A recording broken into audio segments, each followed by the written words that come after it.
நமச்சிவாய சிவாய நம. அனைத்து தமிழ் உள்ளங்களுக்கும் கனிவான வணக்கங்கள். நிகழும் ஸ்ரீ மங்களகரமான குரோதி ஆண்டு மார்கழி மாதம் 17ஆம் தேதி புதன்கிழமை அன்று தனுசு ராசி உத்திராடம் நட்சத்திரத்தில் கன்யா லக்கணத்தில் இந்த மகத்தான ஆங்கில புத்தாண்டு பிறக்கிறது. இந்த வருட ஆரம்பத்தில் கிரக நிலைகள் என பார்த்தால் குரு பகவான் ரிஷபராசியில் வக்ர நிலையில் சஞ்சாரம் செய்கின்றார். கடகராசியில் செவ்வாய் பகவான் வக்ரம் மற்றும் நீச நிலையில் சஞ்சாரம் செய்கின்றார். கன்னி ராசியில் கேது பகவானின் சஞ்சாரமும், விருச்சிக ராசியில் புதன் பகவானின் சஞ்சாரமும், தனுசு ராசியில் சூரியன் மற்றும் சந்திர பகவானின் இணைவும் இருக்கும். கும்பராசியில் சுக்கிரன் மற்றும் சனி பகவானின் சஞ்சாரம் இணைந்திருக்கும். அடுத்ததாக மீன ராசியில் ராகு பகவானின் சஞ்சாரம் இருக்கும். இவ்வித கிரக நிலைகளை கொண்டு இந்த 2025ஆம் வருடம் ஆரம்பமாகிறது. இந்த புத்தாண்டில் சனி பெயர்ச்சி, குரு பெயர்ச்சி, ராகு கேது பெயர்ச்சி என முக்கிய கிரகங்களின் பெயர்ச்சிகள் நடைபெற உள்ளது. இதன் காரணமாக சில ராசிக்காரர்களுக்கு குடும்பம், வேலை, தொழில் என அனைத்து விதத்திலும் முன்னேற்றம் ஏற்பட வாய்ப்புள்ளது. பிப்ரவரி 4ஆம் தேதி குரு பகவான் ரிஷபராசியில் வக்ர நிவர்த்தி அடைகிறார். மார்ச் 29ஆம் தேதி சனி பெயர்ச்சி நடைபெற உள்ளது. சனி பகவான் கும்பராசியில் இருந்து மீனராசிக்கு இடப்பெயர்ச்சி ஆகின்றார். மே மாதம் 14ஆம் தேதி குரு பகவான் ரிஷபராசியில் இருந்து மிதுன ராசிக்கு இடப்பெயர்ச்சி ஆகின்றார். மே மாதம் 18ஆம் தேதி ராகு கேது பெயர்ச்சி நடைபெறும்.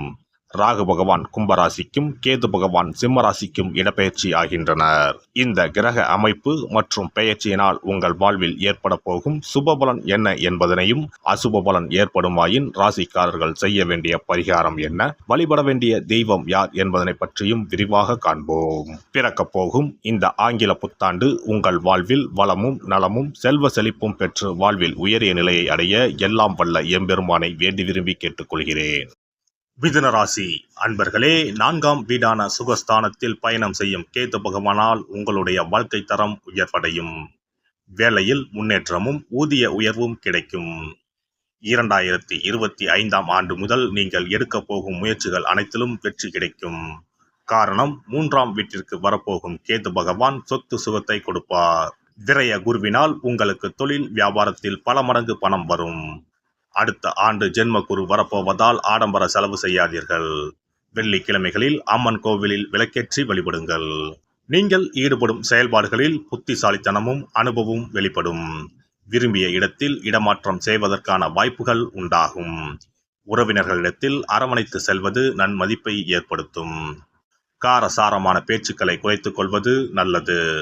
உடன் பிறந்தவர்களின் எண்ணங்களை புரிந்து கொள்வீர்கள். தாய்மாமன் வழியில் சிறு சிறு கருத்து வேறுபாடுகள் ஏற்படும். கற்பனை சார்ந்த துறைகளில் திறமைகளை வெளிப்படுத்துவீர்கள். கணித துறைகளில் இருப்பவர்கள் சற்று கவனத்துடன் இருப்பது நல்லது. குடும்பத்தில் புதிய நபர்களின் வருகையால் மகிழ்ச்சியான சூழல்கள் ஏற்படும். எதிர்பார்த்திருந்த சில உதவிகள் கிடைப்பதில் தாமதம் உண்டாகும். குறுகிய தூர பயணங்களால் நன்மைகள் ஏற்படும். குலதெய்வ கோவில் தொடர்பான பணிகளை மேற்கொள்வதற்கான சூழல்கள் ஏற்படும். பூர்வீகத்தில் செல்வமும் செல்வாக்கும் மேம்படும். தந்தை வழியில் முன்னேற்றமான பலன்கள் கிடைக்கும். உடல் ஆரோக்கியத்தை பொறுத்தவரை ஏற்ற இறக்கமான சூழல்கள் உண்டாகும். வெளியிடங்களில் உணவுகளை உட்கொள்வதை குறைத்துக் கொள்வது நல்லது. தூக்கமின்மை தொடர்பான பிரச்சனைகள் குறையும். காலம் தவறி உணவு உட்கொள்வதை தவிர்ப்பது நல்லது. பெண்களை பொறுத்தவரை வாக்குறுதிகள் அளிப்பதை தவிர்ப்பது நன்மை தரும். சிறு மற்றும் குறு தொழிலில் இருப்பவர்களுக்கு ஆதரவுகள் மேம்படும். ஆன்மீக பயணங்கள் மேற்கொள்வதற்கான வாய்ப்புகள் அமையும். தம்பதிகளுக்குள் புரிதல்கள் அதிகரிக்கும். வெளியூரில் இருந்து வரன் வாய்ப்புகள் கிடைக்கும். தந்தை வழி ஒத்துழைப்பால் பூர்வீக பிரச்சனைகள் குறையும். எடுத்த காரியத்தில் வெற்றி உண்டாகும். எதிர்காலம் பற்றிய பயம் அகலும். மாணவர்களை பொறுத்தவரை பாடங்களில் இருந்த குழப்பங்கள் நீங்கி தெளிவுகள் பிறக்கும். பெரியோர்களின் ஆலோசனைகள் புதிய பரிமாணத்தை ஏற்படுத்தும். ஆரோக்கியம் தொடர்பான பிரச்சனைகள் குறையும். நண்பர்களால் சில அலைச்சல்களும் அனுபவமும் ஏற்படும். உயர் பொறுப்பில் இருப்பவர்களின் கருத்துக்களால் மனதளவில் சில மாற்றங்கள் பிறக்கும். விளையாட்டுகளில் திறமைகளை வெளிப்படுத்தி பாராட்டுகளை பெறுவீர்கள். பணிபுரிவோருக்கு வேலையில் எதிர்பாராத மாற்றம் நடக்கும். சமூக நல சங்கங்களில் பதவிகள் கிடைக்கும். உத்தியோக ரீதியான பயணங்கள் அதிகரிக்கும். சக கலைஞர்களிடம் பணி நிமித்தமான ரகசியங்கள் பகிர்வதை தவிர்ப்பது நல்லது. பயனற்ற வாக்குவாதங்களால் கிடைக்கும் வாய்ப்புகள் தவறுவதற்கான சூழல்கள் உருவாகும். மேல் அதிகாரிகளின் ஒத்துழைப்பும் ஆதரவும் மகிழ்ச்சியை தரும். இழந்த பதவிகள் மீண்டும் கிடைக்கும். வியாபாரிகளை பொறுத்தவரை தொழிலில் உயர்நிலையை அடைய சாதகமான வாய்ப்புகள் அமையும். புதுமையான விஷயங்களை செயல்படுத்துவதில் ஆலோசனை பெற்று முடிவெடுக்கவும். வாகன பயணம் தொடர்பான தொழில்களில் ஒத்துழைப்பும் ஆதரவும் மேம்படும். வரி விஷயங்களில் விதிகளுக்கு உட்பட்டு செயல்படுவது நன்மை தரும். விவசாயிகளுக்கு லாபம் ஓரளவுக்கு குறைவாகவே இருக்கும். கலைத்துறையில் இருப்பவர்களுக்கு புதிய திருப்பங்கள் ஏற்படும். எதிர்பார்த்திருந்த வெளியூர் பயண வாய்ப்புகள் தாமதமாகும். அரசு வழியில் மதிப்புகள் அதிகரிக்கும். ரசிகர்களின் தன்மைகளை புரிந்து புதிய படைப்புகளை உருவாக்குவதற்கான சூழல்கள் அமையும். நடனம் மற்றும் அலங்கார துறைகளில் இருப்பவர்களுக்கு அங்கீகாரங்கள் கிடைக்கும். வித்தியாசமான சிந்தனைகள் மூலம் திறமைகளை வெளிப்படுத்துவீர்கள். அரசியல்வாதிகளை பொறுத்தவரை பணியில் அதீதமான கவனம் வேண்டும். பல வருட உழைப்புக்கான மதிப்புகள் கிடைக்கும். எதையும் சமாளிக்கக்கூடிய மனப்பக்குவங்கள் உருவாகும். நேர்மையுடன் செயல்படுவதால் பொறுப்புகள் மேம்படும். ஞாயிற்றுக்கிழமை ராகு காலத்தில் துர்க்கை அம்மனை வழிபாடு செய்து வர தொழில் சார்ந்த தடைகள் குறையும். சுபகாரிய முயற்சிகள் கைகூடி வரும். சிறப்பு தொகுப்பு 2025ஆம் ஆண்டு சிறப்பாக அமைய புத்தாண்டு அன்று இதை மட்டும் செய்தால் போதும். 2025ஆம் ஆண்டு புத்தாண்டை வரவேற்க அனைவரும் ஆவலாக காத்திருக்கிறோம்.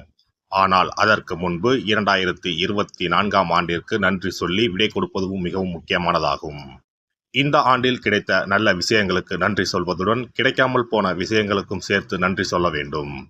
இதனால் பிறக்கப் போகும் புதிய ஆண்டில் அவைகள் இன்னும் சிறப்பாக நமக்கு நடப்பதற்கு வழிவகுக்கும். 2025ஆம் ஆண்டிற்கான காலண்டர் வாங்குவதற்கு முன் அதில் வேறு எந்த நிறுவனத்தின் பெயரோ எதுவும் இல்லாததாக பார்த்து வாங்கி வீட்டில் வைக்க வேண்டும். குறிப்பாக மகாலட்சுமி, வராகி அம்மன் படத்துடன் இருக்கும் காலண்டரை வாங்கி வீட்டில் வைப்பது நல்லது. இது தவிர புத்தாண்டு நாளன்று எந்த மாதிரி விஷயங்களை செய்தால் வரப்போகும் ஆண்டு நமக்கு சிறப்பான ஆண்டாக அமையும் என்பதை நாம் தெரிந்து கொள்ளலாம். ஒவ்வொரு ஆண்டும் ஆங்கில புத்தாண்டோ அல்லது தமிழ் புத்தாண்டோ எதுவாக இருந்தாலும் சரி, பிறக்கப் போகும் புதிய ஆண்டு சிறப்பாக இருக்க வேண்டும்.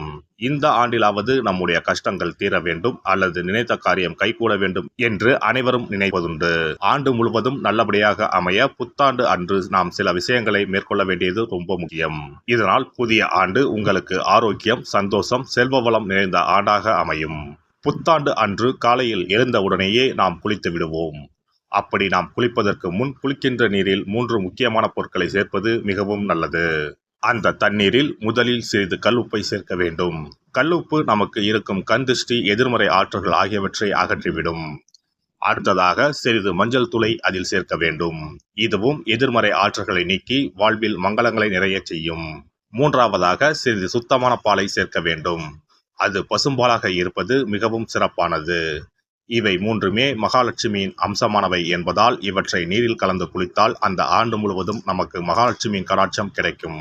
அடுத்ததாக புத்தாண்டு அன்று காலையில் வீட்டின் வாசலில் சிறிதளவு மஞ்சள் தடவி அதன் மீது அரிசி மாவில் கோலமிட வேண்டும்.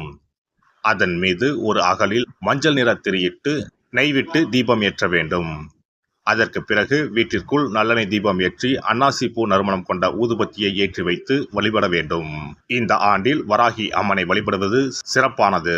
இதனால் வெற்றிகளும் மகிழ்ச்சிகளும் கூடும். அதேபோல் புத்தாண்டு அன்று இரவு 9 மணிக்குள் சில முக்கியமான பொருட்களை வீட்டின் பூஜை அறையில் வாங்கி வைத்து வழிபடுவதால் வீட்டின் பொருளாதாரத்தை அதிகரிக்க செய்யும். ராகு காலம், யமகண்டம் இல்லாத நேரம் புதிதாக தேங்காய் ஒன்றை வாங்கி வீட்டின் பூஜை அறையில் வைத்து வழிபட வேண்டும். அதன் பிறகு அதை எடுத்து சமையலுக்கு பயன்படுத்திக் கொள்ளலாம். தேங்காய் மங்களத்தின் அடையாளமாக கருதப்படுகிறது. இந்த பொருளை வீட்டில் வாங்கி வைப்பது மிகவும் நல்லது.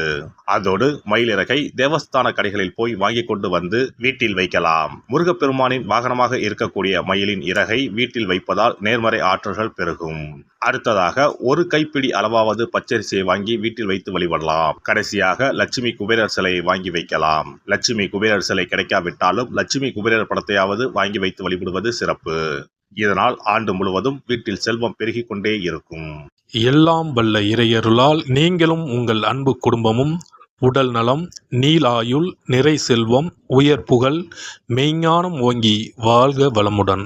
இந்த வீடியோ பதிவு உங்களுக்கு பிடித்திருந்தால் லைக் பண்ணுங்க, கமெண்ட் பண்ணுங்க, ஷேர் பண்ணுங்க. மறக்காம சப்ஸ்கிரைப் பண்ணுங்க. பக்கத்துல இருக்கிற பெல் பட்டனை கிளிக் பண்ணுங்க. நன்றி, வணக்கம். ஓம் நமச்சிவாய. சிவாய நம.